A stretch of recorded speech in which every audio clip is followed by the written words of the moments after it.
সূরা ইব্রাহিমের প্রথম আয়াতে কারিমাতে আল্লাহ তাআলা বলছেন আলিফ লাম রা।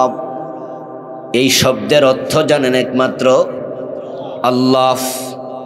পৃথিবীর প্রায় সব মুহাদ্দিস একমত, আল্লাহু আ'লামু বিমুরাদিহি বিহ।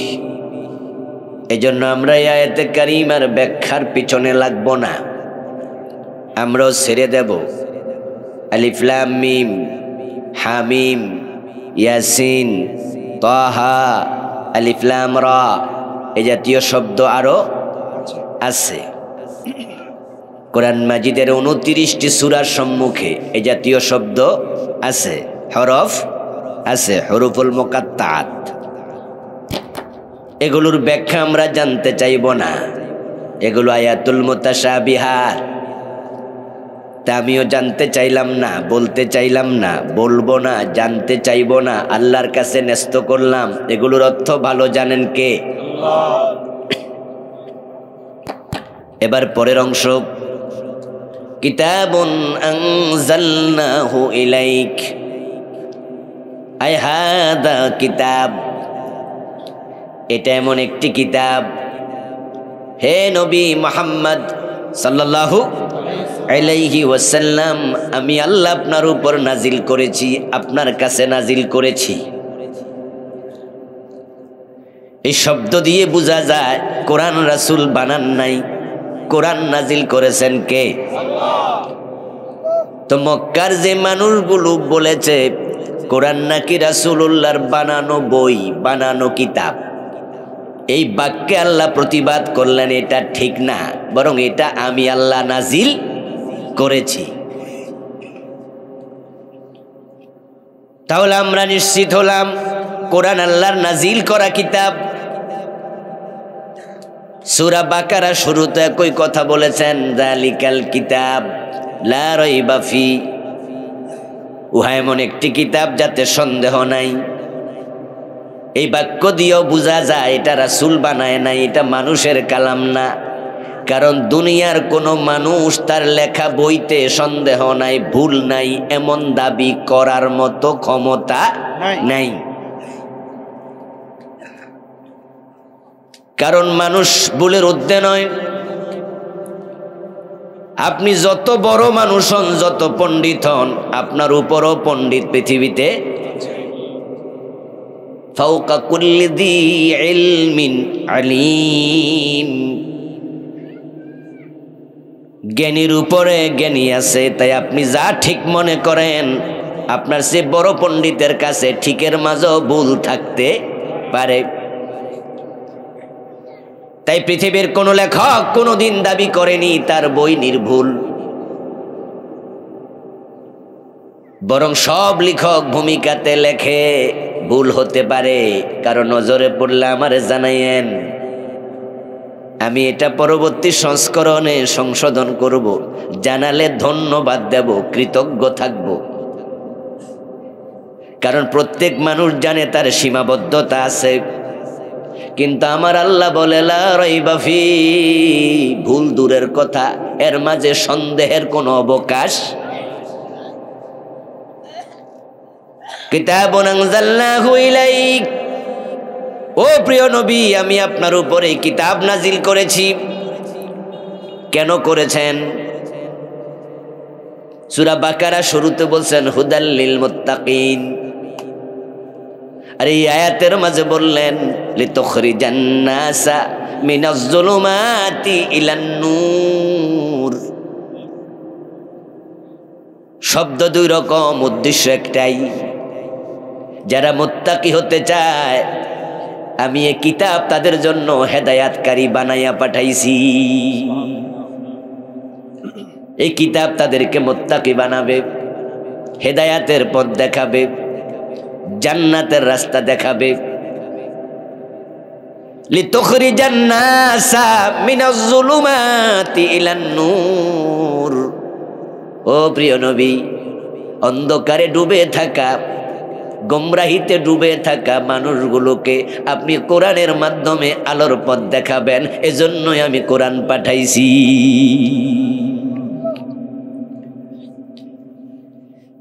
কোরআন এসেছে জান্নাতের পথ দেখাতে, গোমরাহি থেকে মুক্ত করে আলোর পথ দেখাতে আল্লাহ কোরআন পাঠাইছে। চুমু খাইয়া তাকে রাখার জন্য আল্লাহ কোরআন পাঠায় নাই। ভালোবাসি ভালোবাসি বলে বুকে জড়াইয়া ধরে রাখবেন, তারপরে আবার তেলাওয়াত করে তাকে রেখে দেবেন। জিনে ধরলে ফোঁ দিয়া জিন তোরাইয়া দেবেন, আবার মাঝে মাঝে আয়াত লেখা গলায় ঝুলাইয়া দেবেন। মা বাবা মারা গেলে 5 জন 7 জন গোল বইয়া চারপাশে কোরআন তেলাওয়াত করে খতম করে দোয়া পড়ে দেবেন। এই জন্য আল্লাহ কোরআন নাজিল করেন নাই। এটা বড় দামি কিতাব, তাই এটা দামি উদ্দেশ্যে এসেছে। চুমু খাবেন, ভালোবাসবেন, তেলাওয়াত করবেন, সব ঠিক আছে, কিন্তু উদ্দেশ্য সেটা নয়। উদ্দেশ্য হলো কোরআন জীবনে মেনে চলবেন। আর যে কোরআন মানবে, কোরআন গ্রহণ করবে, কোরআন তাকেই অন্ধকার থেকে আলোর পথে নিয়ে আসবে। অসুস্থ রোগী ডাক্তারের কাছে গেল, জ্বর মেপে ডাক্তার ওষুধ লিখে দিল, 3 বেলা প্যারাসিটামল ওষুধ খাবেন। এখন রোগী স্লিপ আইনা বাড়ির বইয়া 3 বেলা এটা তেলাওয়াত করতেছে। সকালে একবার প্যারাসিটামল প্যারাসিটামল প্যারাসিটামল, দুপুরে আবার, সন্ধ্যায় আবার। এইভাবে তেলাওয়াত করলে জ্বর যাবে তো? আমার প্রিয় বন্ধু, কি ওষুধ ডাক্তার লিখেছে সেটা জানা, সেটা পড়া, সেটা দেখা, সেটা তেলাওয়াত করা, এটাও জরুরি। না জানলে কিনবেন কেমনে? এই জন্য পড়বেন, লেখাটা সংরক্ষণ করবেন, আবার যা লিখেছে এর আলোকে ঔষধ সেবন করবেন। এখন শুধু কোরআন পড়ে, কোরআন মানার লোক খুবই কম। এটা রমাদান আসছে, ঘরে ঘরে খতম পড়বে। হাফেজে কোরআনরা রমাদান মাসে মসজিদগুলোতে খতম তারাবিতে কোরআন খতম করবে। কত লক্ষ বার পড়া হবে, আস-সারিকু ওয়াস-সারিকাতু ফাকতাউ আইদিয়াহুমা। চোর পুরুষ হোক আর নারী হোক, ধরে ধরে হাত কেটে দাও। এই বাংলাদেশে রমাদান মাসে কত লক্ষ বার এই আয়াত পড়া হবে তার হিসাব নাই। কিন্তু 52টা বছরে আল্লাহ বলল চোর নারী পুরুষ হাত কাটো। এটা আমল করছি আমরা কয়বার? কথা বলেন না কেন? আমল হয়েছে তো শুধু প্যারাসিটামল প্যারাসিটামল তেলাওয়াত হয়েছে, ওষুধ খায় নাই। তেলাওয়াত হলো, আমল হলো না। কেন আমল হবে? বাংলাদেশে চোর নাই, ঠিক না? চোর সব ডাকাত হয়ে গেছে। আমার দোস্ত বঙ্গবন্ধু বলছিলেন, আমার ডানে চোর, বামে চোর, সামনে চোর, পিছনে চোর, মানুষ পায় স্বর্ণের খনি। উনি পাইছিল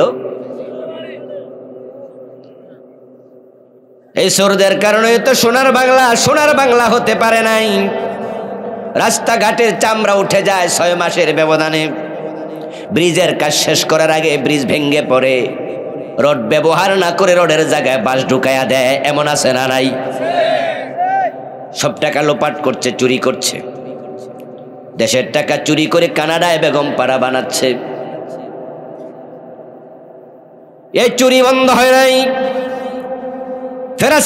প্যারাসিটামল বললে যেমন জ্বর যায় না, সেবন করা লাগে। অন্ধকার থেকে আলো পেতে কোরআন আমল করা লাগে।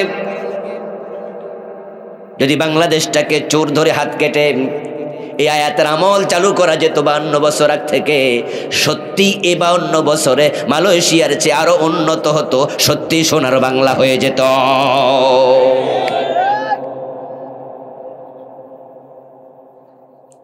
ও প্রিয় ভাই, তেলাওয়াত পর্যন্ত সীমাবদ্ধ। ভালোবাসা দেখালেন, আমল করলেন না। এই ভালোবাসা সত্য ভালোবাসা নয়। ছেলে মায়ের কপালে চুমু দেয়, হাতে চুমু দেয়, পায়ে চুমু দেয়, কিন্তু মারে বাদ দেয় না। মানুষে জিগাইলে কয় আমার মারে আমি খুব আদর করি। শুনলাম তোর মা নাকি 3 দিন না খায় রয়েছে। কয় হ্যাঁ, তো বাদ দিলি না? কয় মিয়া এইটা আমার কাম না, ওইটা ছোট ভাই করুক, বড় ভাই করুক, আমি শুধু আদর করবো। এই যে মায়ের হাতে চুমু দিলা, পায়ে চুমু দিলা, কপালে চুমু দিলা, ভাত খাওয়াইলা না, এটা ভালোবাসা না ভণ্ডামি? 92% মুসলমানের দেশ। আল্লাহর কোরআনের আইন কোথাও পাওয়া যায় না, শুধু তেলাওয়াত পর্যন্ত সীমাবদ্ধ। অথচ নবী মুহাম্মদুর রাসূলুল্লাহ সাল্লাল্লাহু আলাইহি ওয়াসাল্লাম তো বলেছেন, আমার মেয়ে ফাতেমা চুরি করলে আমি ফাতেমার হাতটাও কেটে দেব। এটাই তো ইসলাম।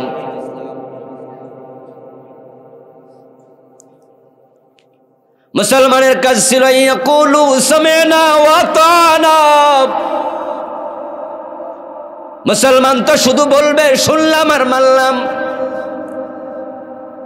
এখন আল্লাহ কয় সুর ধরে হাত কাটো, আপনারা শুনলেন কিন্তু মানলেন না। এটা মুসলমানের চরিত্র হতে পারে না।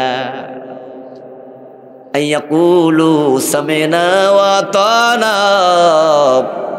আল্লাহ নিজে কোরআনে বলছেন, ইন্নামা কানা কাউলাল মুমিনিন।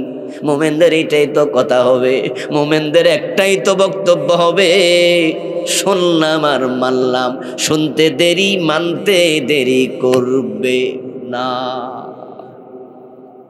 আর আমরা 52টা বছর ধরে শুধু শুনতাছি, তো মানবেন কি কবরে যাওয়ার পরে? বলবেন যে হুজুর আমরা কি আর চোর ধরে হাত কাটতে পারবো? আমরা কি ক্ষমতা আছে? আমি প্রশ্ন করব, যারা চোর ধরে হাত কাটতে চায়, এমন একটি রাষ্ট্র ব্যবস্থা কায়েম করতে চায়, আপনি তাদের দলে যোগ দিছেন, তাদেরকে ভোট দিছেন, তাদেরকে টাকা দিছেন, তাদের পিছনে ঘুরছেন? উত্তর হলো ঘোরেন নাই। তো আপনিও তো ভণ্ডদের দলেই আছেন। যারা শুধু পরে মানা চিন্তা নাই, মাকে কপালে চুমু দেয়, ভাত খাওয়ায় না। হাশরের ময়দানে প্রিয় নবী মুহাম্মদুর রাসূলুল্লাহ সাল্লাল্লাহু আলাইহি ওয়াসাল্লাম কিছু মানুষের বিরুদ্ধে মামলা দেবেন। বাংলাদেশের লোকেরা তো রাসূলের সুপারিশের আশায় সবাই বসে আছে।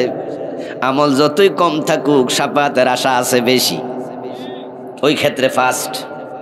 এই জন্য বেনামাজি বেরোজদারিও কই আছেন আমার মুক্তার, আছেন আমার ব্যারিস্টার, শেষ বিচারের হাইকোর্টেতে তিনি আমায় করবেন পার, আমি পাপী তিনি জামিনদার, টুনটুনা টুনটুন তো তোরা বাজায়। শাফাতের আশাটা অনেক বড়। শাফাত হক আর শাফাতু হাক্কুন। যেই নবী শাফাত করবেন শফিউল মুজনিবিন, ওই নবী কিছু মানুষের বিরুদ্ধে আল্লাহর আদালতে মামলা করবেন। এখন সে মামলার আসামি যদি আপনি হন, আপনার জন্য সুপারিশ করবে কে? রাসূল নিজেই তো মামলাকারী বাদী। কার জন্য মামলা করবে? এবার কোরআন থেকে শুনুন। وقال الرسول يا رب إن قومي اتخذوا هذا القرآن مهجورا। আল্লাহ বলছে, আমার রাসূল সেদিন বলবো, আমার রব, আমার জাতি, আমার উম্মত, আমার এই মানুষগুলো আমার রেখে আসা কোরআন তারা পরিত্যাগ করেছে। আমি রক্ত দিয়া, দাঁত দিয়া, আমার শরীরের ঘাম জড়ায়া, রক্ত জড়ায়া কোরআনটাকে আমি মদিনায় প্রতিষ্ঠিত করে এসেছিলাম। কিন্তু আমার পরে তারাই কালেমা পড়ছে, কোরআন পড়ছে, কিন্তু কোরআনকে সমাজে প্রতিষ্ঠা করার চেষ্টা করে নাই, বরং তারা নিজেরাই বাদ দিছে। ও আমার রব, এই লোকগুলোর মামলা আমি দিলাম, আপনি বিচার করেন। এ কোরআন যারা পরিত্যাগ করবে, আল্লাহ তাদেরকে কিয়ামতের দিন অন্ধ বানায়া তুলবে। শুধু তেলাওয়াত করার নাম, কোরআন আঁকড়াইয়া ধরা না, বরং তেলাওয়াত করতে হবে মানার নিয়তে, বুঝার নিয়তে। এখন মানার কোনো চিন্তাই নাই, সবাই শুধু কোরআন শরীফ পড়ে। আমাদের প্রধানমন্ত্রীও নাকি কোরআন শরীফ বছর 1 খতম 2 খতম দেয়। সালমানে প্রমাণ তো প্রতি মাসে নাকি 1 বার খতম দেয়। কোরআন শরীফ কে না পড়ে? আপনাকে আমি বুঝাচ্ছি, পড়ে তো সবাই, কে না পড়ে? ঢাকা শহরে সূরা তারাবি হয় রমাদানে, এমন মসজিদ মনে হয় খুঁজেই পাবেন না। শুধু মসজিদে খতম তারাবি হয় তা না, বিভিন্ন আপনার বড় বড় অ্যাপার্টমেন্টে, সব অ্যাপার্টমেন্টে মসজিদ থাকে। অফিসের মাঝে মসজিদ বানায়, অস্থায়ী মসজিদ, এটার নাম দেয় নামাজ ঘর। অ্যাভেলেবেল কোরআন তেলাওয়াত খতম হয়, এবং ঢাকাতে 10 দিনে খতম হয় এমন মসজিদও অনেকগুলা, দিন ফারা। মাশাআল্লাহ, রোজার মাস প্রতি অক্ষরে 10 নেকি, অন্য সময় রমজান মাসে 700 আরো বেশি আরো বেশি নেক কামাইতে হবে, জান্নাতে যেতে হবে। তাই 10 দিন এক খতম। মাশাআল্লাহ, কোরআন প্রেমিক আমার আল্লাহ কয় আযানিয়াতু ওয়াজ্জানি ফাজলিদু কুল্লা ওয়াহিদিম মিনহুমা মিয়াতা জালদা। জেনাকারিনী নারী, জেনাকারী পুরুষ, তাদেরকে ধরে 100 করে বেত দাও। 10 দিনে খতম শেষ। আল্লাহরে জানাই দিছি, আল্লাহ তোমার কোরআন পইরা লাইছি। আল্লাহ কয় জেনাকারীরে 100 বেত লাগাইতে কইছি। 52 বছরে কয়দিন লাগাইছ তাকে হেডা ক।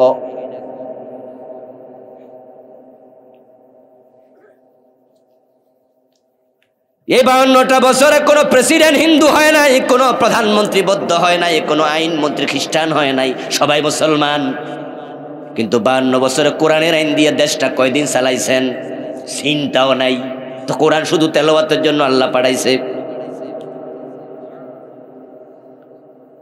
লিতুখরিজান নাসা মিনাজ যুলুমাতি ইলান নূর।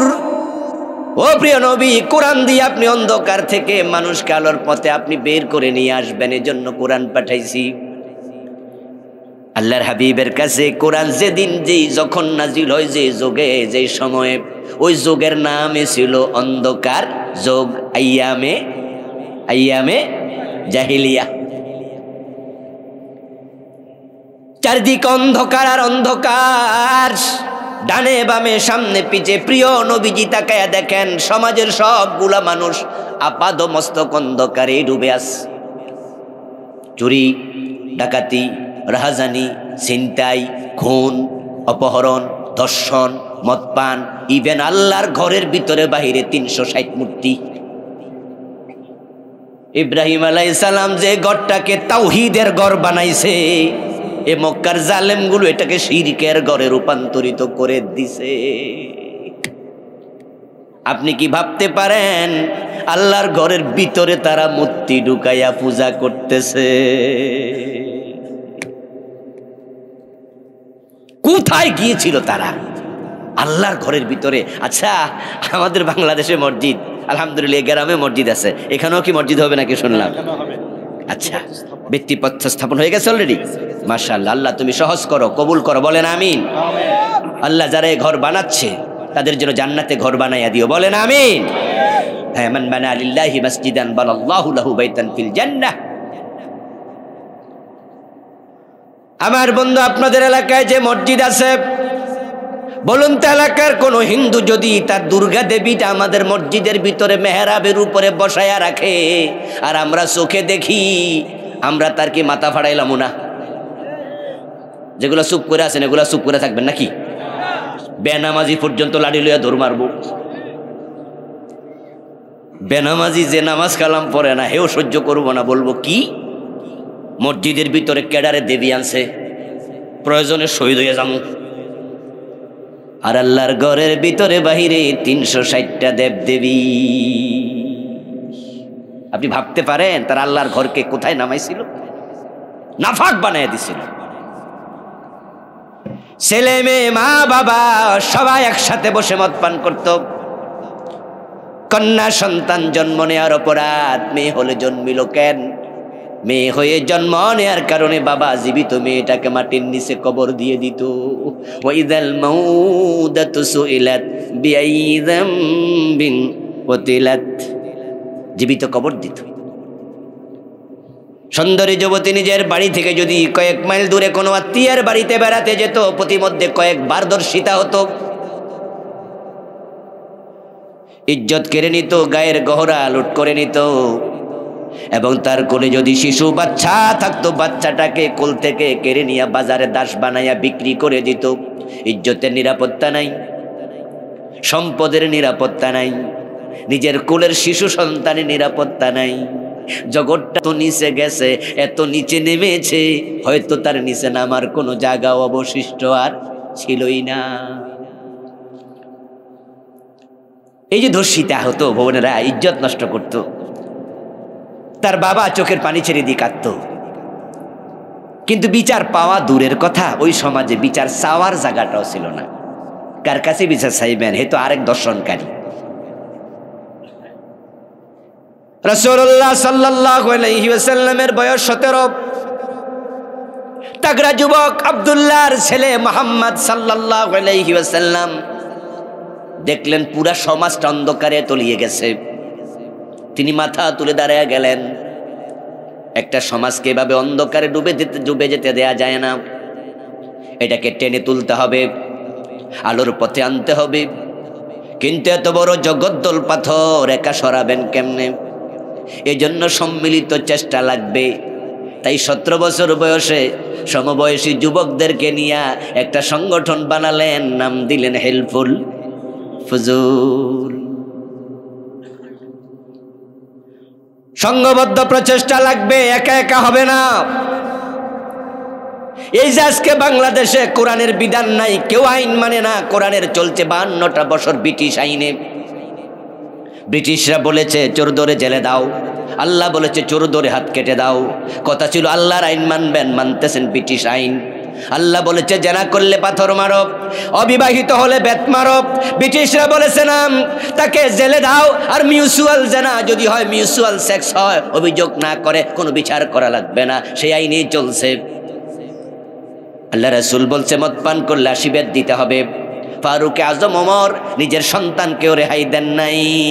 আর বাংলাদেশি ব্রিটিশরা বলছে জেলে দাও, তাদেরকে 80 বেত দেয়া যাবে না। এই 52টা বছর আল্লাহর আইন যে নাই, কারণটা কি? কারণ একটা সম্মিলিত প্রচেষ্টা নাই, বরং কোরআনের আইন লাগবে। এটা অনেক আলেমরাও বুঝে না, সাধারণ মানুষ তো বুঝেই না, আলেমরা পর্যন্ত চুপচাপ। হাজার হাজার আলেম দ্বীন আছে যারা কোরআনের আইনের ব্যাপারে একবারে নির্বিকার। আমি কিতা করতাম, আমার কাম কি? হুজুর কোরআনের আইন লাগবো নি? লাগবো নি মানে আল্লাহ কইছে লাগবো না তো হুজুর আপনি কিছু করছেন নি? হ্যাঁ, আমি কিতা করতাম, আমি মাদ্রাসায় পড়াই, হুজুরগিরি করি।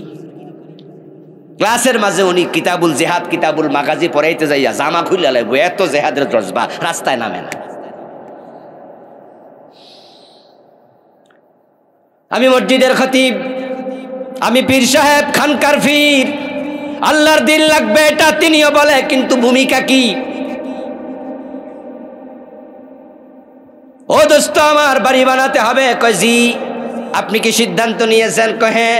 তাহলে ঘরে বসে আছেন না, বাজারে ইট কিনতে গেছেন, সিমেন্ট কিনতে গেছেন, মিস্ত্রি ঠিক করছেন, রড দোকানে গেছেন। কইগুলো তো না করলে বাড়ি হইব কেমনে? তাহলে মাশাআল্লাহ ভালোই তো বোঝেন, বাড়ি লাগবে বসে, ঘরে বসে থাকেন না বলে অনেক কাজ আছে, সব করলেন। আল্লাহর দিন লাগবে, কিন্তু কোনো কামে পাওয়া যায় না। লাগবে কয়ে ঘরে বসে থাকে। সম্মিলিত প্রচেষ্টা লাগবে। এজন্য কোরআনের ব্যাপারে আল্লাহর বক্তব্য হলো ওয়াতাসিমু বিহাবলিল্লাহি জামিআন ওয়ালা তাফাররাকু। আমার রশি কোরআন, হাবলুল্লাহ কোরআন, ইসলাম।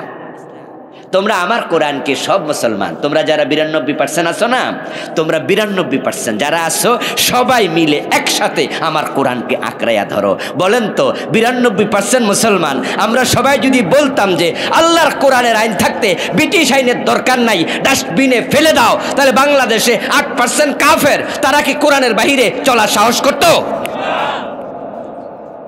ব্রিটিশ আইন কি সমাজে থাকতো? আদালতে থাকতো? সম্মিলিতভাবে আমরা ধরিনি। যারা কোরআন ধরনি সাবধান, রাসূলুল্লাহর মামলা খাইবা। এই যে আমরা মাঠে ময়দানে ওয়াজ আসলে এগুলো বলি, এই সিজনে কত ডজন ডজন বার এই ওয়াজ করছি, চান্স পাইলে বলছি। এ কথার অর্থই নয় আমি বলে যাওয়ার পরে ইসলাম কায়েম হয়ে যাবে, এত সোজা না।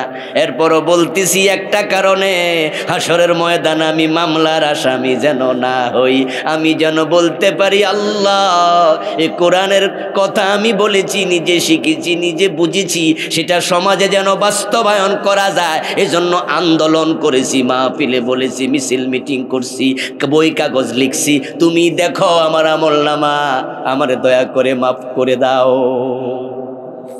এই বলা গুলা যেন আমার নাজাতের ওসিলা হয়। কিন্তু আপনাকে রাসূল যখন মামলার আসামি বানাবে, আপনার নাজাতের মাধ্যম কি?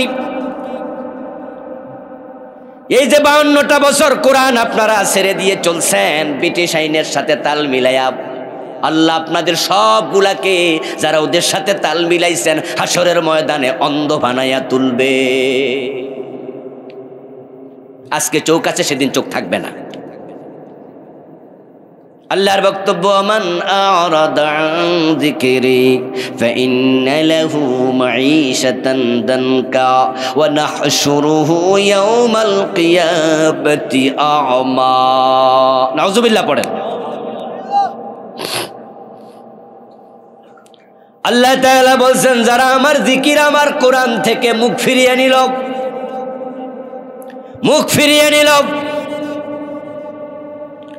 এ কোরআন নিয়ে সামনে আগায় নাই, ধরে নাই ভালো করে, আমি আল্লাহ তাকে দুনিয়ায় সংকীর্ণ জীবন দেব, বিপদ দেব, মুসিবত দেব। এবং সেটাই তো শুরু হয়েছে। মুসলমানরা যখন কোরআন থেকে মুখ ফিরিয়ে নিছে, তামাম দুনিয়া মুসলমান মাইরি খাওয়া শুরু হয়েছে।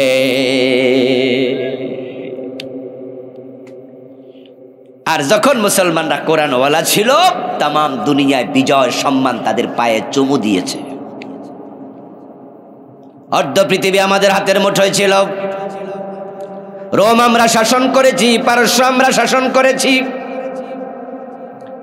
স্পেনে 700 বছরের মতো কালেমার পতাকা মুসলমান উড়াইছে। এ ভারত উপমহাদেশ প্রায় 1000 বছর আমরা শাসন করেছি।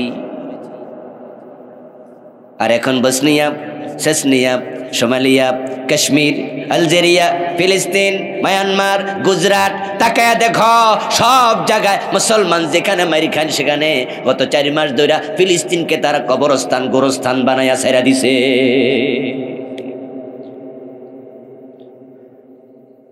200 কোটি মুসলমান আছে, 65 মুসলিম রাষ্ট্র আছে, 57টি ওআইসির সদস্য আছে। পাকিস্তানের মতো পরমাণু অস্ত্রধর রাষ্ট্র মুসলমানদের সাথে আছে। তুরস্কের মতো আধুনিক সমরাস্ত্রে সজ্জিত সেনাবাহিনী আমাদের সাথে আছে। কাতার, দুবাই এর মতো দেশ, কোটি কোটি ডলার, যাদের মাটি খুললে স্বর্ণের খনি পাওয়া যায়। আল্লাহ এত কিছু দিল, ফিলিস্তিনের মুসলমান মারি খাবে কেন? কেন মারি খাবে? আল্লাহ বলছে, তোমাদেরকে আমি জীবন সংকীর্ণ করে দেব। وما لكم لا تقاتلون في سبيل الله والمستضعفين من الرجال والنساء والبلدان। কোরআন তোমরা ছাড়ো নাই। যদি তোমরা বলো আমরা কোরআন ছাড়ি নাই, তোমরা মিথ্যুক। কোরআন যদি তোমরা ধরতা, ফিলিস্তিনে দৌড়াইয়া ঝাঁপাইয়া যাইতাম।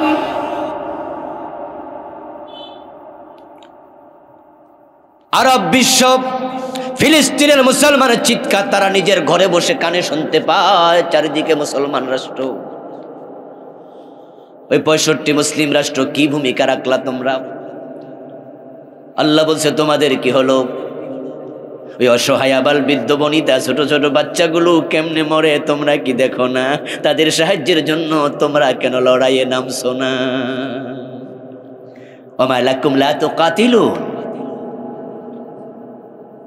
অক্টোবর মাসের 7 তারিখে যখনই তারা যুদ্ধ দাবানল নতুন করে জ্বালালো, 8 তারিখে আমেরিকা ঘোষণা দিয়ে দিল, ইসরায়েল তোদের সাথে আমরা আছি। তারপরে তারা যুদ্ধ বিমান পাঠিয়ে দিল, মিসাইল পাঠিয়ে দিল, বিমান আপনার রণতরী পাঠিয়ে দিল। জো বাইডেন নিজে হাজির হয়ে গেল, কোটি কোটি ডলার পাঠিয়ে দিল। আমেরিকা যদি, কাফেররা যদি ইসরায়েলের পক্ষ নিতে পারে, সৌদি আরব, আপনার অন্য অন্য মুসলিম রাষ্ট্র, তারা কি ফিলিস্তিনের সাথে থাকা দরকার ছিল না? চুপ করে আছে সবাই। এরপরে আবার বলছো, নাহশুরুহু ইয়াউমাল কিয়ামাতি আমা। কোরআন যারা ছেড়ে দিয়েছ, আমি হাসরের ময়দানে অন্ধ করে তুলব। তখন তারা বলবে, রব্বি লিমা হাশারতানি আমা ওয়া কাদ কুনতু বাসীরা। আল্লাহ, আমার তো চোখ ছিল দুনিয়া, এখন অন্ধ কেন বানাইলা? আল্লাহ জবাবে বলবেন, কাযালিকা আতাতকা আয়াতুনা ফানাসিতাহা ওয়া কাযালিকাল ইয়াউমা তুনসা। তোমার কাছে আমার আয়াত, আমার কোরআন গিয়েছিল, কিন্তু তুমি এটা বিস্মৃত ছিলে, ভুলেছিলে, ধরো নাই আকড়াইয়া। তোমার মতো বান্দা আমার দরকার নাই, আজকে আমিও তোমাকে ভুলে গেলাম। তো আমরা যারা সাধারণ মানুষ, আমরা কি ফিলিস্তিনে যেতে পারবো? সুযোগ আছে? আল্লাহর হাত থেকে আমাদের বাঁচতে হলে কি করতে হবে? এই যে বলতে হবে, ফেসবুকে লিখতে হবে, পত্রপত্রিকায় দিতে হবে, আমাদের সামর্থ্য যতটুকু একসাথে মিছিল মিটিং করে দুনিয়াকে জানাতে হবে যেটা জুলুম, থামো থামো। আমাদের সরকারকে আমাদের বাধ্য করতে হবে। ও বাংলাদেশ গভর্নমেন্ট, সৌদি সরকারকে বলো ওয়াইসি সম্মেলন যেন ডাকে, কি লাগবে চাপ দেও, সবাই মিলে একটা প্রতিরোধ করে তোলো। যদি আপনার অন্তরে তামান্না থাকে, আপনার সামর্থ্যের আলোকে আপনি কষ্ট পান, তাহলে আল্লাহ দেখবে কলবের খবর, আশা করা যায় আপনি মাপ পাবেন। আর আপনিও যদি বলেন যে হেরা মাইর খাইলে আমরা আর কি, প্রিয় নবীনা বলছেন মুমিনুনা কাজাসাদিন ওয়াহিদ, ইজাস্তাকা আইনুহু ইস্তাকা কুল্লু, ইজাস্তাকা রাসু ইস্তাকা কুল্লু। মুসলমানরা এক দেহের মতো। তো এক দেহের মতো যদি হয়, চোখে ব্যথা হলে হাত ঘুমায় না, হাতে ব্যথা হলে পা ঘুমায় না, মাথা ব্যথা হলে পুরো শরীর সজাগ থাকে, তো তারা মাইর খাইলে তুমি কষ্ট পাওয়ার কথা না? তো কষ্ট পাইলে চুপ আছো কিভাবে? আমার ভাই রাসূলুল্লাহ সাল্লাল্লাহু আলাইহি সাল্লাম 17 বছর বয়সে দাঁড়ায় গেলেন, সমবয়সী যুবকদেরকে সাথে নিয়ে মানুষের বাড়িতে গেলেন, বললেন অন্যায় অনাচার ছেড়ে দাও, চুরি করো না, ডাকাতি করো না, অন্যায় করো না, ইত্যাদি ইত্যাদি, বাধ্য বাধ্য বাধ্য। দাওয়াত দিলেন, দিতে দিতে প্রিয় নবীর বয়স হয়ে গেল 40 বছর, চলে গেল দীর্ঘ 23 বছর। আল্লাহর হাবিব 23 বছর 40 বছর বয়সে ফিরে তাকান, পিছনে রেজাল্ট কি দেখি? দেখেন যে কোনো চোর চুরি ছাড়ে নাই, ডাকাত ডাকাতি ছাড়ে নাই, আগের মতোই আছে, যেই সেই। লোহা ফিডাইলে যেমন, হাতে একটা লাড়ি লইয়া লোহা ফিডাইলে লোহা কি কমে যাব? ক্ষয়ব? বাড়ি দিলে কব যেই সেই। রাসূল 23 বছর দাওয়াত দিলেন, তাকায়া দেখেন যেই সেই। কি করা যায়, চেষ্টা তো করলাম। তাই গভীর ধ্যানে মগ্ন আব্দুল্লাহর বেটা মুহাম্মাদুর রাসূলুল্লাহ চলে গেলেন জাবালে নূরের একবারে চূড়ায়, গারে হেরাতে ধ্যানে বসে গেলেন। ভাবছেন কি করা যায়, ভাবতে হবে, ভাবনার বিকল্প নাই। ভাবনা থেকে পরিকল্পনা তৈরি হয়, পরিকল্পনার আলোকে কাজ হয়, কাজ করলে রেজাল্ট হয়। প্রিয় নবী ভেবেছেন আলেম ওলামাদেরকে বাংলাদেশের ভাবনায় ঢুকতে হবে। 52 বছর পীর সাহেবরা অনেক দাওয়াত দিয়েছে, কিন্তু সুদ তো কমেনি। খতিবরা অনেক ওয়াজ করেছে, ঘোষ তো কমেনি। বক্তারা কত ওয়াজ করলো মাঠে ময়দানে, অনাচার তো কমেনি। ইসলাম তো সমাজে আসেনি। তাবলিগ জামাত গাট্টি কাঁধে নিয়ে মানুষের বাড়ি বাড়ি গেল, তাবলিগ জামাত নামাজের দাওয়াত দিল, বাংলাদেশের সবচেয়ে বড় ইজতেমা করলো। কই রেজাল্ট কি হলো? ইসলাম তো কায়েম হয়নি। এখন আলেমদের উচিত হচ্ছে গভীর ধ্যানে মগ্ন হওয়া, যে কি করা যায়, পরিকল্পনা করো। পরিকল্পনা করলেই প্ল্যান তৈরি হবে, মাথায় আসবে। ধ্যান করো। প্রিয় নবী ধ্যান করছেন, চিন্তা করো। যেভাবে চলছে এভাবে হবে না। আলেমদের ঐক্যমত্য হওয়া লাগবে, মতামত ভুলে যেতে হবে, একতলাফ ভুলে যেতে হবে। যার একতলাফ যেখানে আছে সেখানে রেখে দাও। হানাফি, শাফি, মালিকি, হাম্বলি সবাই মুসলিম, আহলে হাদিস, সুন্নি, জামাত সবাই মুসলিম। আমরা ভাই ভাই হয়ে যদি কোরআনের পক্ষে এক হয়ে যেতে পারি, এদেশ ইসলাম কায়েম হতে 6 মাসও লাগবে না, 6 মাসও লাগবে না। এটা টুপিওয়ালার দেশ, দাড়িওয়ালার দেশ, নামাজের দেশ, মসজিদের দেশ, পীরের দেশ, তাবলিগ জামাতের দেশ। এই দেশে ইসলাম থাকবে না কেন? রাসূলুল্লাহ সাল্লাল্লাহু আলাইহি ওয়াসাল্লাম ধ্যান করছেন। আল্লাহ তাআলা ওনার কলবের দিকে তাকায়া দেখেন যে আমার বান্দা মুহাম্মদ ইবনে আব্দুল্লাহ, আহারে তার অন্তরে সমাজ পরিবর্তনের কত আকাঙ্ক্ষা। অন্তরটা পুরা সারাক্ষণ এই মুখী, কেমনে মানুষকে ভালো করা যায়। আস-সাইয়ু মিন্না ওয়াল ইতমামু মিনাল্লাহ। চেষ্টা করবে মানুষ, সফলতা দেওয়ার মালিককে আল্লাহর হাবিবের চেষ্টা দেখলেন আল্লাহ তাআলা। কোরআন মাজিদ আল্লাহ তাআলা বলেন, ওমান জাহাদা ফিনা লানাহদিয়ান্নাহুম সুবুলানা ওয়াল্লাযী জাহাদা ফিনা। কি আয়াতটা এরকম?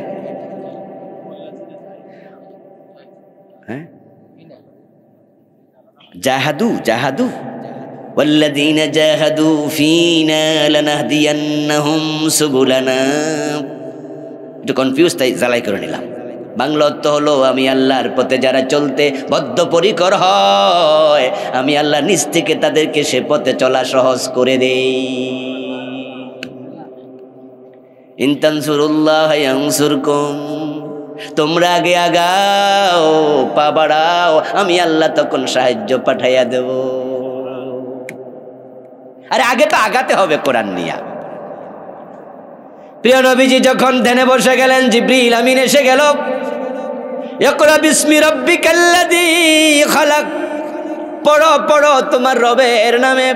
এসে গেল কোরআন, হয়ে গেলেন নবী। এবার আল্লাহ রাসূলুল্লাহকে বলে, ইয়া আইয়ুহার রাসূলু বাল্লিগ মা উনজিলা ইলাইকা মির রাব্বিক। ও আমার রাসূল, 23 বছর চেষ্টা করেছেন, রেজাল্ট হয় নাই।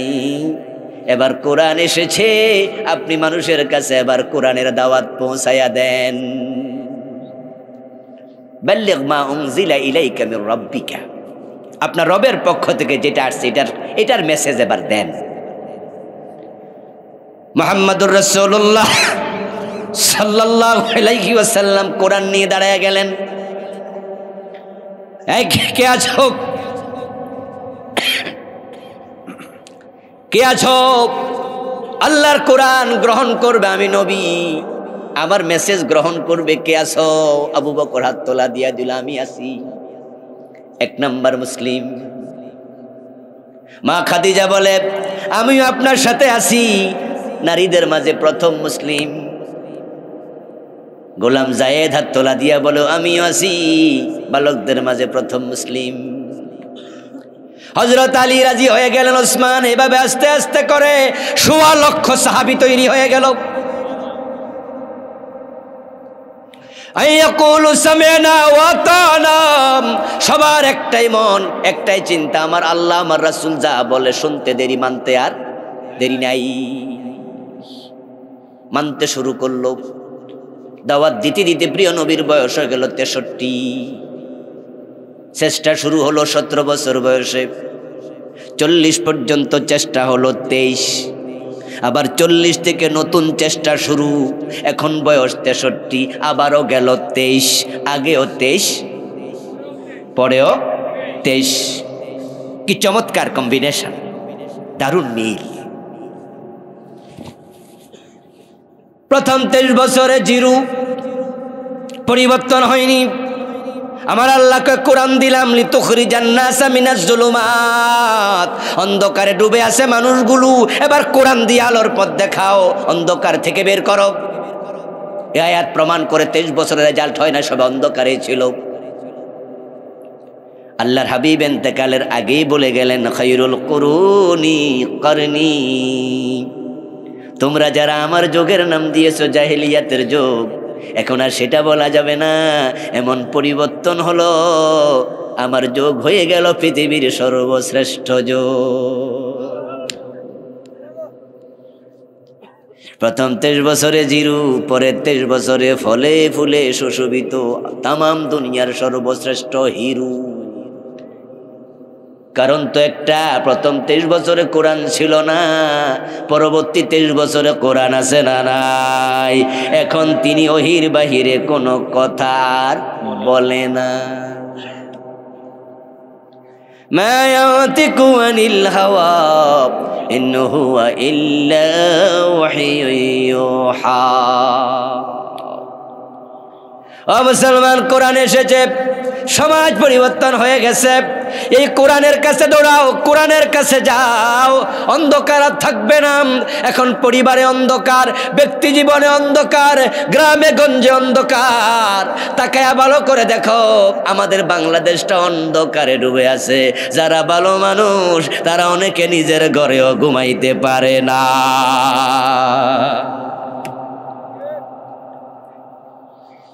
ভালো মানুষেরা মামলার আসামি, চোর ডাকাত বুক ফুলাইয়া চলতেছে। শুধু দিনের হক কথা বলার কারণে কত আলেম পর্যন্ত এখনো জেলখানায় আছে।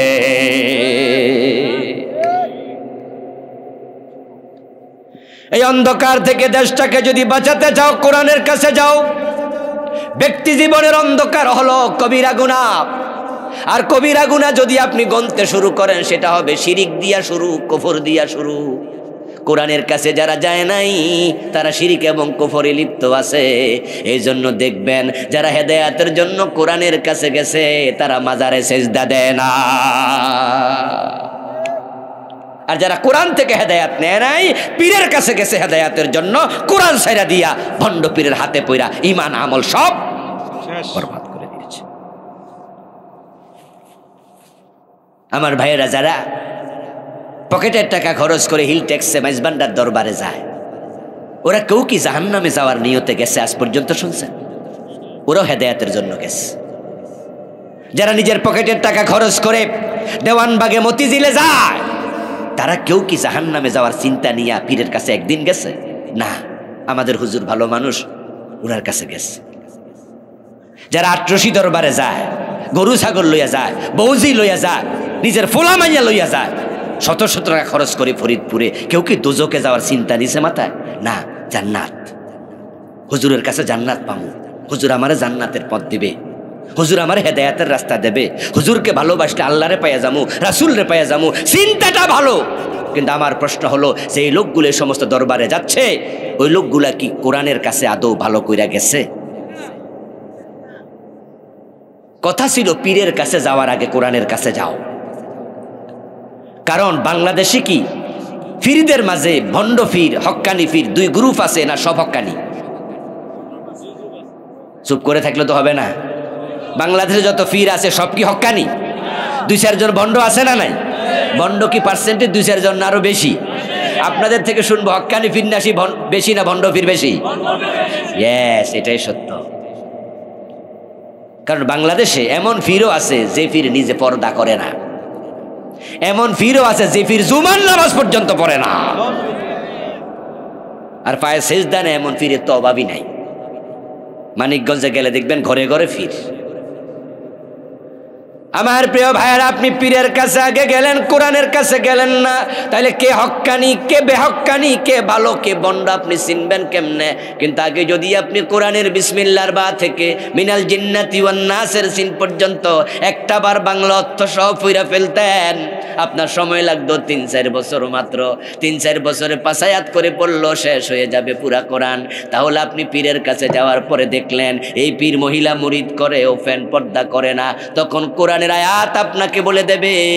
কোরআনে সূরা নূরের মাঝে আছে, কুল্লিল মুমিনিন ইয়াগুদ্দু মিন আবসারিহিম, ও নবী পুরুষদেরকে বলে দেন, ও মুমিন পুরুষেরা পরনারী থেকে নিজের চোখ তুমি অবনত রাখো। মহিলাদেরকে বলছে বেপরদায় যাইও না। এখন এই পীরও বেডির দিকে তাকায় রইছে, আবার বেডিও বেপরদায় পীরের সামনে আসছে। তাদের আচরণটা কোরআনের পক্ষে না উল্টা? তো কোরআন বলে দেবে এই পীরের কাছে মুরিদ হইও না, এটা ভণ্ড পীর বটে।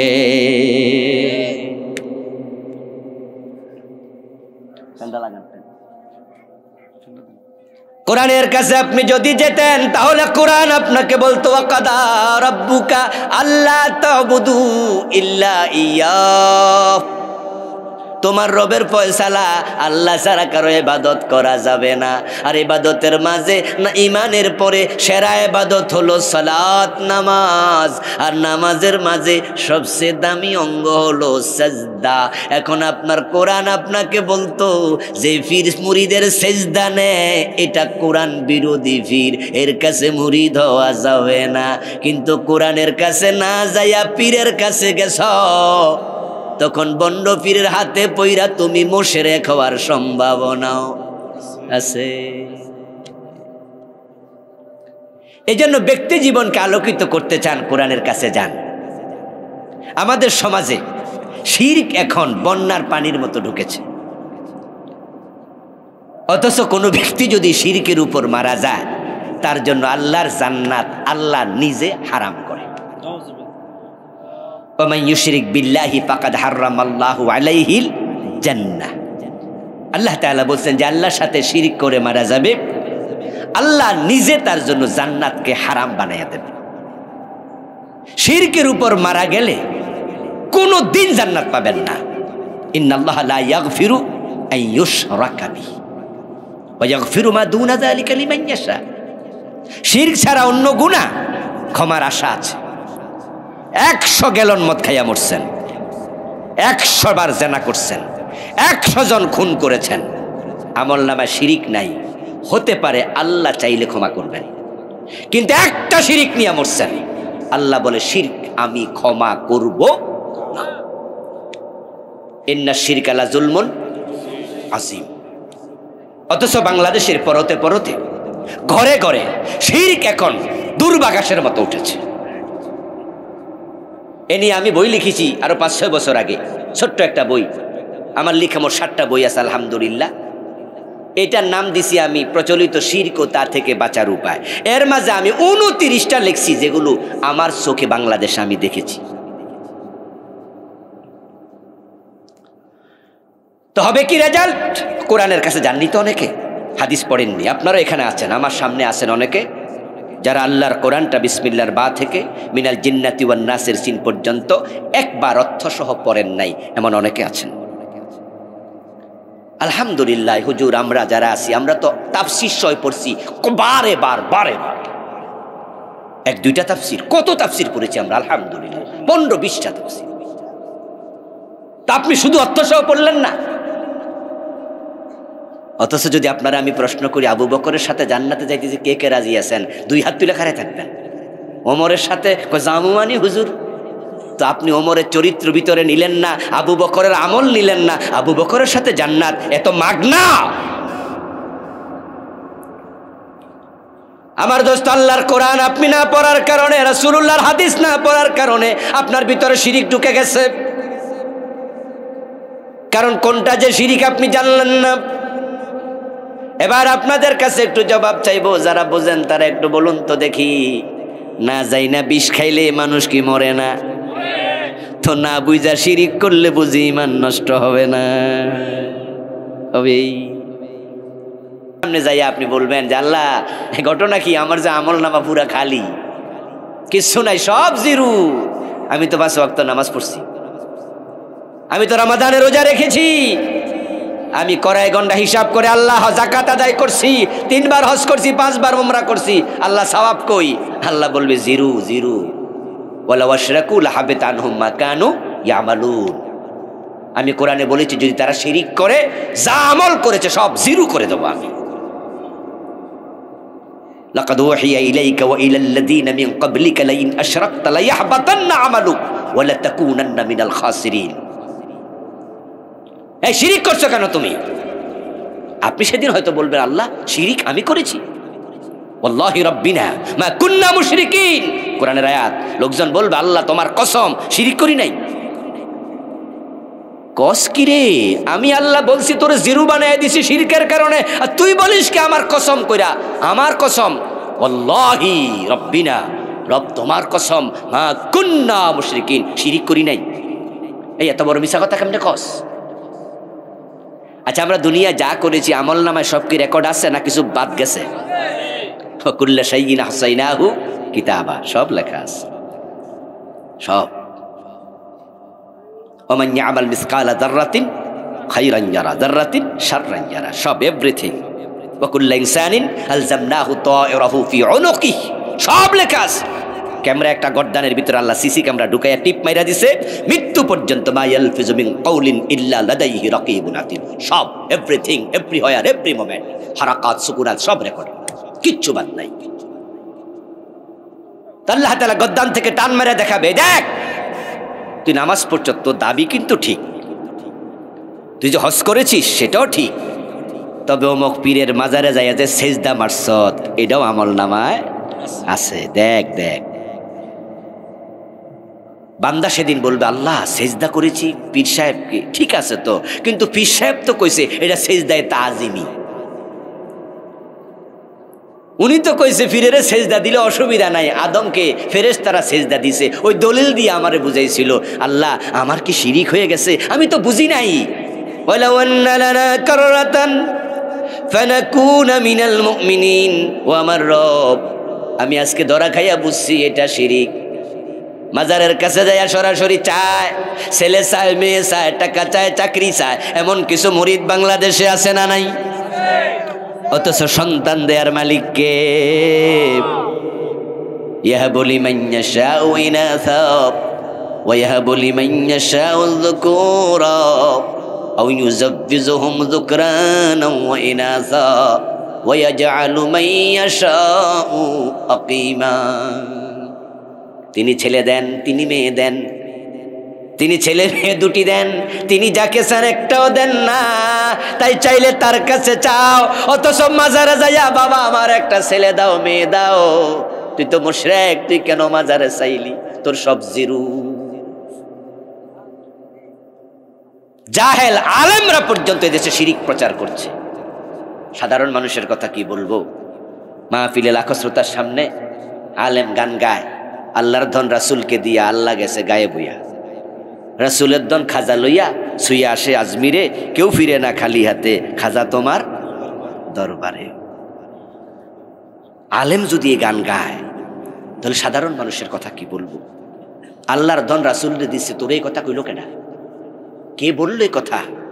রাসূল নিজে চাইতেন কার কাছে? তো আল্লাহ দিয়া দিলে রাসূল চায় কেন? উনি তো শুধু বন্টন করার কথা ছিল।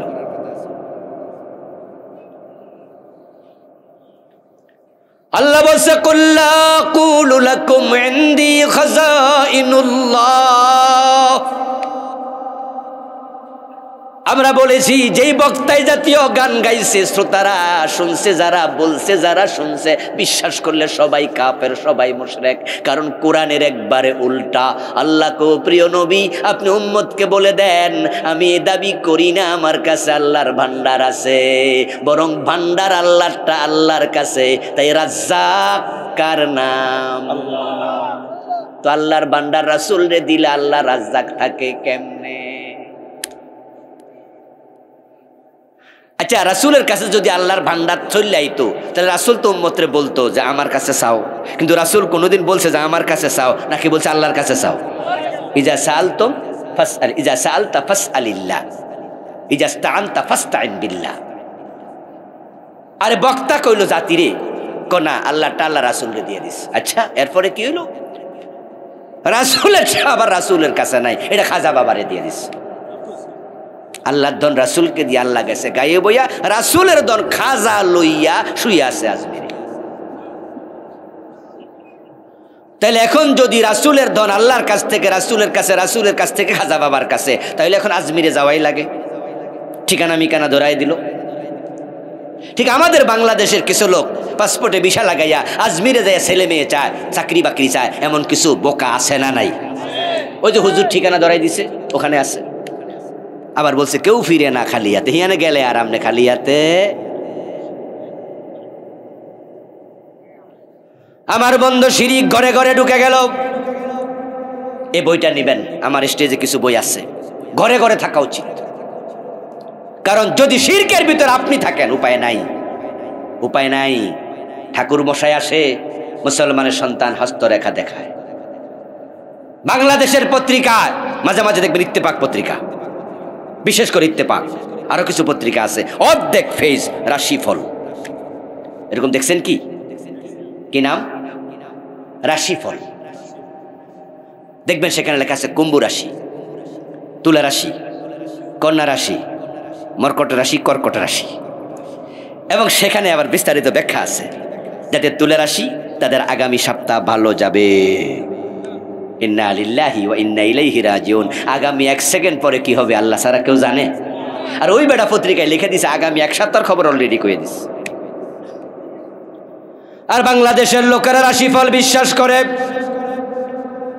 ভবিষ্যৎ জানার জন্য বিভিন্ন গণকের কাছে চলে যায়। ঢাকায় বড় বড় অফিস খুলে বসে আছে, বাবা লিটন দেয়ান বিশাল সাইনবোর্ড দিছে, ওখানে আছে লেখা অতীত ভবিষ্যৎ ভূত পূর্ব বাবা সব জানে। আস্তাগফিরুল্লাহ। ও দোস্ত, পারিবারিক জীবনে ঢুকেছে, সামাজিক জীবনে ঢুকেছে, অন্ধকার পুরা জীবনটা সে নিছে। কোরআনের কাছে যান, কোরআনের কাছে যান। রমাদান কোরআনের মাস, এজন্য কোরআন শিখায়। রমাদানকে কাজে লাগানো দরকার আছে না নাই? আমার দোস্ত, যারা আপনারা কোরআন পারেন না মামলা খাওয়ার জন্য রেডি হয়ে যান, কিন্তু রাসূল দাঁড়ায় রয়েছে, উনি মামলা দেওয়ার জন্য অপেক্ষা করছে।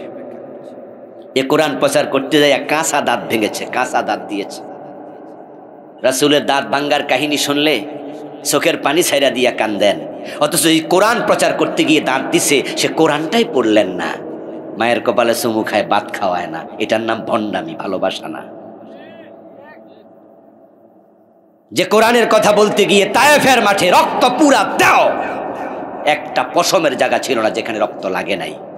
মাটিতে বসেছে, চারদিক রক্তে ভিজে গেছে। আর সে কোরআন আপনার বাড়িতে আপনি পড়েনি নাই, বরং সিলেবাসে ছিল, এটা বাদ দিয়ে দিতে আরো। প্রাইমারিতে কোরআন নাই, হাই স্কুলে কোরআন নাই, কলেজে কোরআন নাই, ভার্সিটিতে কোরআন নাই। আশ্চর্য মানুষ, ক্লাস 1 থেকে এমএ পাস করলা, দেখে দেখে কোরআন পড়তে পারো না। তোমার এই শিক্ষার মাঝে থুতু মারা দরকার। অপ্রয়োজনীয় শিক্ষা কেন শিখো? গুহায় বসবাস করব, আমাদের বিল্ডিং লাগবে না, তোমার মতো ইঞ্জিনিয়ার দরকার নাই। মেটাপথে হাঁটবো, ব্রিজ কালবার দরকার নাই, বিদ্যুৎ দরকার নাই। অন্ধকারে থাকবো। সাহাবারা ছিলেন, যুগ বিদ্যুৎ ছিল না, আজকের উন্নতি ছিল না, তারা ভালো ছিলেন, ইমানওয়ালা ছিল। আর ইমান যদি না থাকে এসব জিনিস কোনো লাভ নাই, সব মূল্যহীন। কম্পিউটার সায়েন্স সিলেবাসে ঢুকাইলে 100 নাম্বার, ইংরেজি ঢুকাইলে 200 নাম্বার, বাংলা ঢুকাইলে 200 নাম্বার, কিন্তু আল্লাহর কোরআন 1 নাম্বারও না।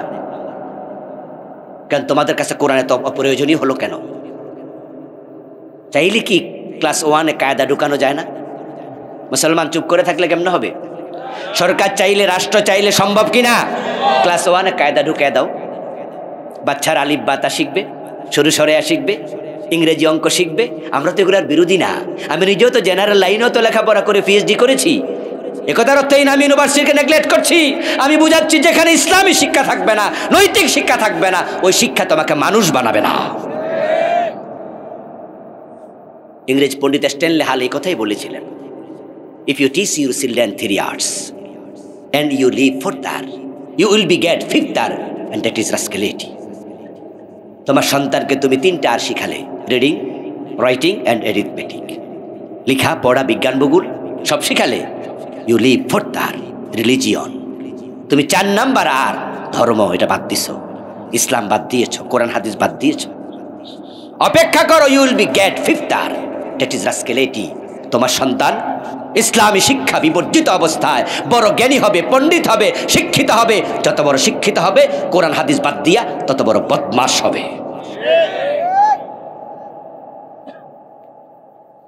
এমন সন্তান রেখে যাচ্ছেন, আপনি মারা যাবেন, জানামার নামাজটা পড়াইতে পারবে না, অথচ আপনি 3 সন্তানের বাবা, আপনি 4 সন্তানের বাবা।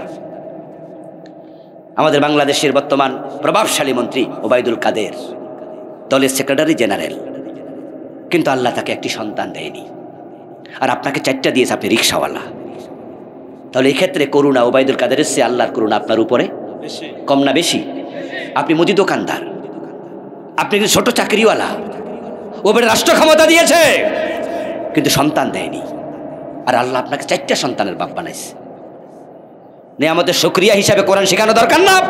যে আল্লাহ আমার সন্তান না দিলে তো পারতো, ওবায়দুল কাদেরকে দেয়নি, এত বড় নেতা, আমার না দিলে কি করতাম আমি?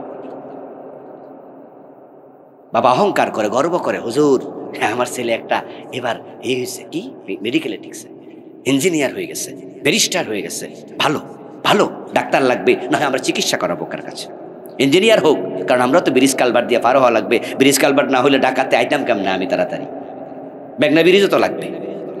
এগুলোকে আমরা অস্বীকার করি না, কিন্তু শোনো দোস্ত, তোমার সন্তানকে সব কিছুর আগে কোরআনের শিক্ষা দেওয়া উচিত। এটা হোক জীবনের ফাউন্ডেশন। তাহলে কি রেজাল্ট হবে? আপনার সন্তান আপনার জানাজার নামাজের ইমামতি করতে পারবে। সিলেবাসে ক্লাস 1-এ কায়দা থাকতো, ক্লাস 2-তে একটু কয়েকটা সূরা শিখাইতো, 10-12টা সূরা, ক্লাস 3-তে আমপারা ঢুকাই দিত, ক্লাস 4-5-এ গেলে একটু কোরআন শরীফ রিডিং পড়া শিখাই দিত, ক্লাস 6-7-8-এ কিছু কিছু তাফসীর শিখাই দিত, কিছু শব্দের ব্যাখ্যা শিখাই দিত, ইন্টারমিডিয়েট পর্যন্ত 100 নাম্বার কোরআন, 100 নাম্বার হাদিস ঢুকাই দাও, প্রতি ঘরে ঘরে কোরআনের আলেম তৈরি হয়ে যাবে। আপনার ডাক্তার ছেলে আপনার জানাজার নামাজের ইমাম সাত গায়ে দিয়ে দাঁড়ায় যাবে, আমরা মানা করব না। আমরা এতটা কনজারভেটিভ নয় যে আপনার সন্তান যদি শার্ট প্যান্ট পরে অভ্যস্ত হয়, যারা ইঞ্জিনিয়ার, যারা ডাক্তার, তারা কি আমার মতো বড় কথা দেয় নাকি? না, আপনার ডাক্তার ছেলে ঠিক যে অবস্থায় আছে, শার্ট প্যান্ট পবিত্র হলে আমরা বলবো বাবা জানাজার নামাজ হে পড়া, অসুবিধা নাই, আমার লম্বা কোত্তাকা দিয়ে আমি ধাক্কায় হেরে সরাই দেবো না। কিন্তু এমন সন্তান বানাইছে তো অজু করতে ভালো করে জানে না, অজুর যে 4 ফরজ সেটাই তো জানে না, নামাজে 13 ফরজ সেটাই তো জানে না, সবাই না। এই সংখ্যাটাই হলো সবচেয়ে বেশি। এই জন্য কোরআনমুখী হয়ে যান, নিজেরা কোরআন শিখেন। আল্লাহর কাছে বলতে পারবেন না আল্লাহ আমি কোরআন শিখি নাই, কারণ যে কঠিন কিতাব কেমনে শিখি, আমি তো হুজুর না। আল্লাহ বলবে এই বেটা কি বললি, ওয়ালাকাদ ইয়াসসারনাল কুরআনা লিযিকর, আমি শিখার জন্য, বুঝার জন্য, মানার জন্য কোরআনকে সবচেয়ে সহজ করেছি। আসলেও ভাই কোরআনের মতো সহজ কিতাবে পৃথিবীতে একটাও নাই। মাত্র 7 বছরের বাচ্চা, 6 বছরের বাচ্চা 30 পারার হাফেজ, এমন বাংলাদেশও আছে না নাই? মাত্র 27 দিনে 30 পারা মুখস্থ করছে, এমন রেকর্ড বাংলাদেশও আছে। নিউ ইয়র্কে আমার এক সফরে, ওখানে একটা কওমি মাদ্রাসা আছে বিশাল, নিউ ইয়র্ক শহরে। তো ওখানে আমাকে ওই মাদ্রাসার প্রিন্সিপাল সফরে নিলেন, ঘুরাইতে নিলেন। সেখানে 2 জন হুজুরের সাথে আমাকে সাক্ষাৎ করালেন, সিলেটি 2 জন মানুষ, একবারে বুড়া, ওনাদের রুম ওনারা মোতালা করছে, পড়ছে। তো আমাকে বললেন যে হুজুর আমাদের উমু মুহাদ্দিস, উনিও মুহাদ্দিস, দাওরা মাদ্রাসা। তো আমার ভালো লাগলো, সিলেটি মানুষ, বাংলাদেশি মানুষ, মুহাদ্দিস। এক পর্যায়ে আমার বললো হুজুর আলাদা একটা নিউজ আছে, মেসেজ আছে। কি? বললো যে এই হুজুর মাত্র 27 দিনে 30 পারার হাফেজ হয়েছে। আমি বুকে জড়াইয়া ধরলাম, সুবহানাল্লাহ, বলেন কি হুজুর, বলেন 2 চোখ পরিপূর্ণ অন্ধ অথচ 30 পারার হাফেজ, এমন ঘটনা কি বাংলাদেশে আছে? আপনার কি চোখ অন্ধ? আপনার বয়স কি 7 বছর? তো আপনি 30 বছর 40 বছর কোরআন পড়তে পারেন না কেন? আপনার আগ্রহ নাই। সমস্যা এখানে, আপনার আগ্রহই নাই, আপনি কোরআনকে ভালোবাসতে জানেননি, উপেক্ষাকারী আপনি।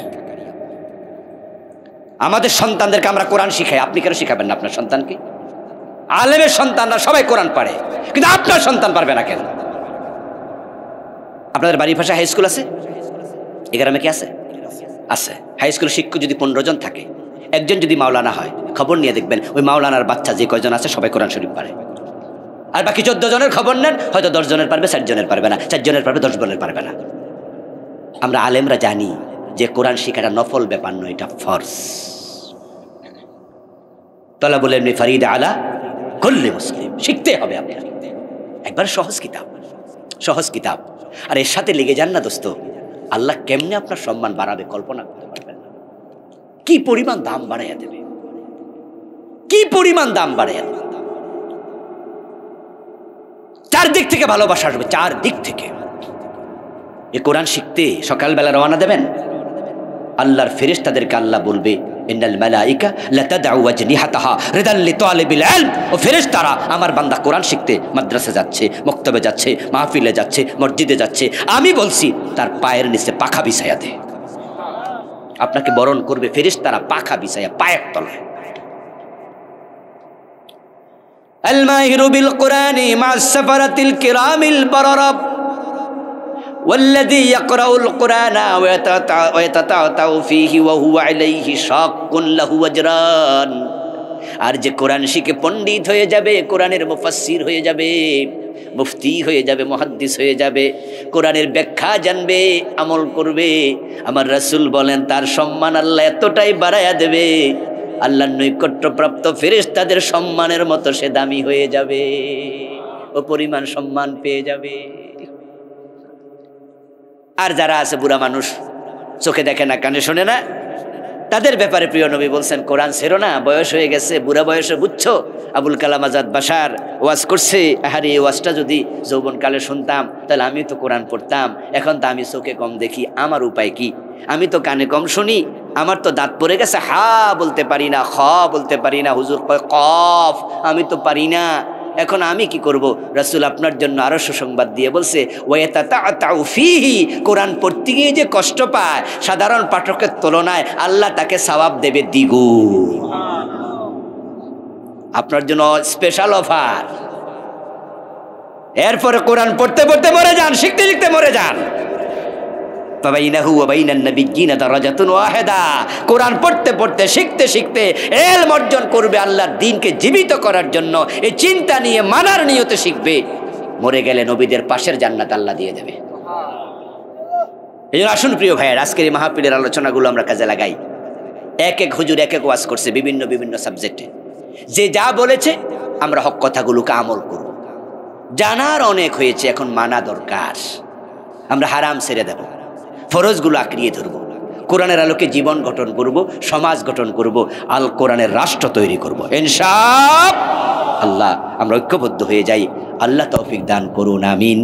হাযা মা ইনদি ওয়াল ইলমু ইনদাল্লাহ, আলাইহি তাওয়াক্কালতু ওয়া ইলাইহি উনীব।